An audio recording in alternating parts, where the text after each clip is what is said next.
Honorable Hassan. There's somebody I want who was very close to say. Honorable Sanja. Where is Honorable Sanja? Yes. Don't worry, you're all going to speak. So,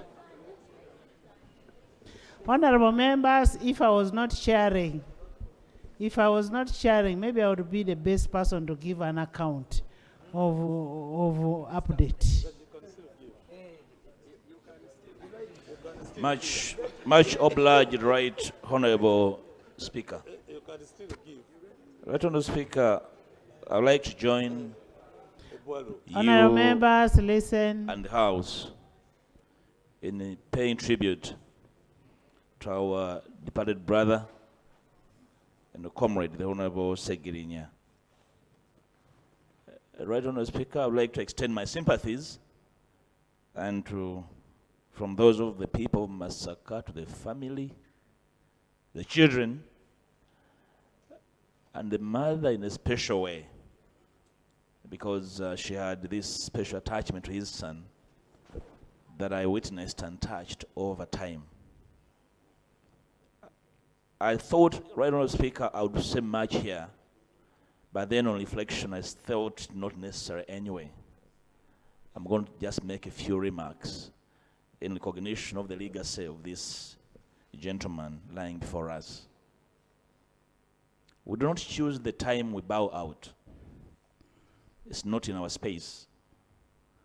And I have been scanning through the commentary relating to his demise. And you could tell that there's not a single phrase or statement or word that would afford him a befitting epitaph. Probably his life has been a cocktail. It was a short life. We could not master exactly where his journey would end. But like I said, we don't choose when we bow out. He never chose this. I followed closely on behalf of Parliament. Then as leader of the opposition when he was arrested, I followed him and his brother, the Honorable Ssegirinya, through the challenges in prison, falling sick. Sewanyana, I beg your pardon, right, Honorable Speaker. And the troubles went through to secure clearance of the medical board for his treatment, away from treatment in prison and from within the country. I want to thank you, right, Honorable Speaker, for the effort.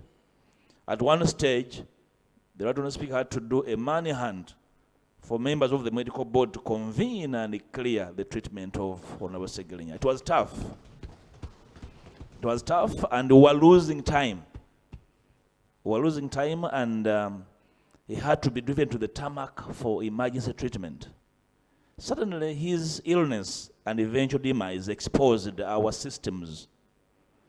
The state system as being weak and porous, incapable of a coherent investigation to give a decent man justice, incapable of a decent prosecution.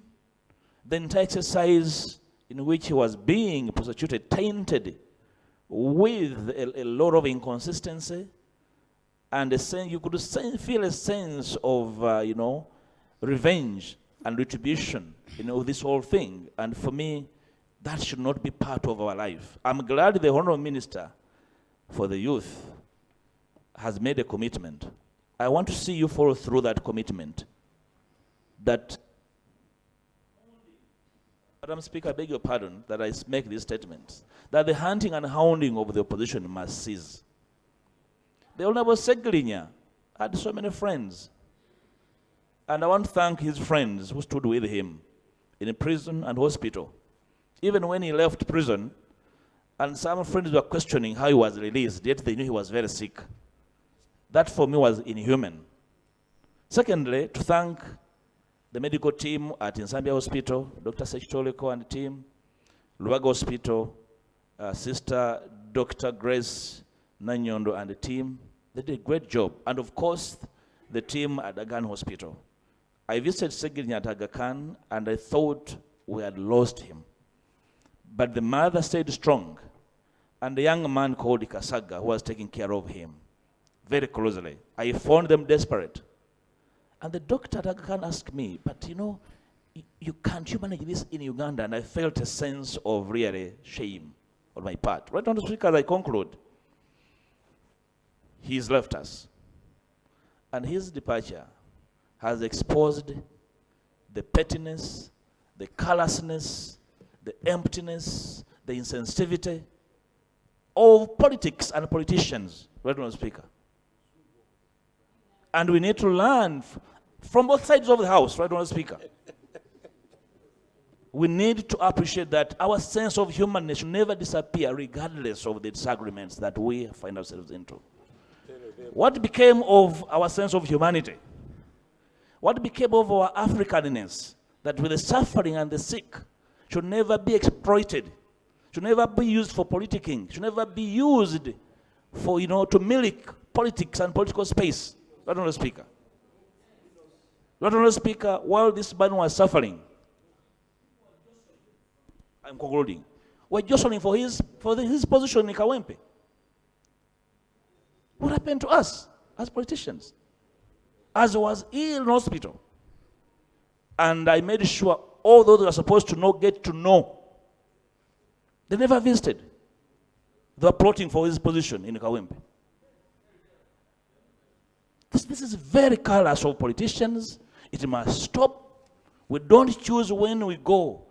Our sense of sensitivity should never get away because one of us is suffering. We must feel for each other. And this I'm saying to both sides of the house. Not only speaker. To the Honorable Ssegirinya, you fought your battle. You did your bit humbly, with humility, with a little, in terms of exposition, in terms of capacity. We shall escort you, not as a villain, but as a victor in these very small spaces in which we struggle to make a difference. Sleep well, my brother. Thank you, Honorable Hassan. Thank you. Thank you, Right Honorable Speaker. You